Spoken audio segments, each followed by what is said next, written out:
Ano ba? Hala, galit na. Ewan ko kung bakit siya nagtatampo. Ang ginawa ko lang naman, maaga na tapos yung klase namin kay Sir Erwin Apostol. Eh syempre, bababa ako kasi gagawa nga ako nung notes ko sa MIL. Eh mali ko bang wala silang teacher, eh paglakad ko sa gilid, nakaupo lang naman siya, tapos walang namalabas sa classroom nila. So alangan naman ayain ko pa siya. Tapos tinitignan-tignan niya na ako, dinidila-dilaan ko siya. Tapos magugulat na ako, mag-chat siya. Sabihin niya, mama ko daw. Kasi hindi niya naman sinabi na mag-notes siya. Kaya, ito, nagagalit ako ngayon. Sa lahat ng yun, Ano ba? pinaka-delikado para sa teaching. Eh kasi una sinabi, ang usapan namin, walang magsusulat. Tapos ngayon nagsusulat siya. Dagdag pa yung hindi niya ako naya para lang makachat yung kamustahan niya. Sabi ko, dapat wala tayong maaway, gano'n. Vlog. Naintindihan mo mag-seminar. Ay. Huwag mo magano ng pati. Nag-chat ako sa kanya, ilang beses ko siya sinabihan ng gano'n. Kasi nga, may kita na kita, naglalakad ka, wala namang kaming teacher, tapos hindi mo ko aayain. Mahiya ka naman, di ba?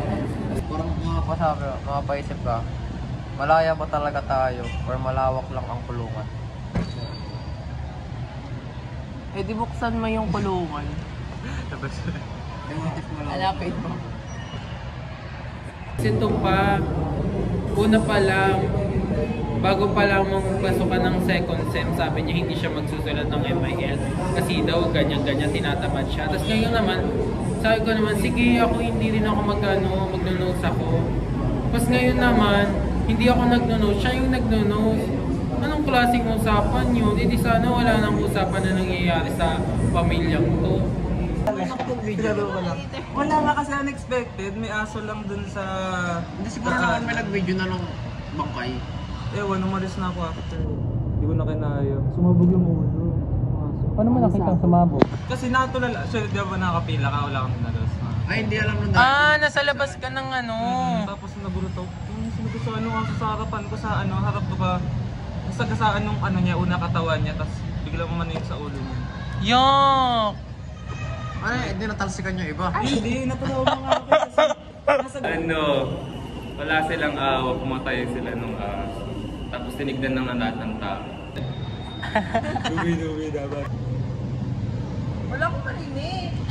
Walang 0.5 sa TikTok. Wag na nga. Oh, meron yung email. Pwede sa email. Ay, wag pala to eh.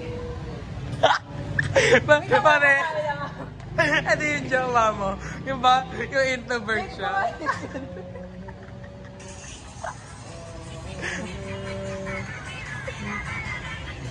Ano mali naman yung yung parang ganun-ganun yun.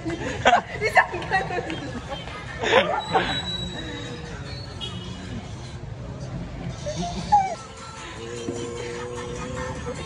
Gulo. Wala pa naman tayo ito yan. Nandito tayo ngayon sa yan yung lapit niya sa Armenia High School. Here at Eugenio Lopez Jr. Center from Senior High School, we promote diversity within our students. Meron tayo iba't ibang clubs which are the E-Crew, the Pacific,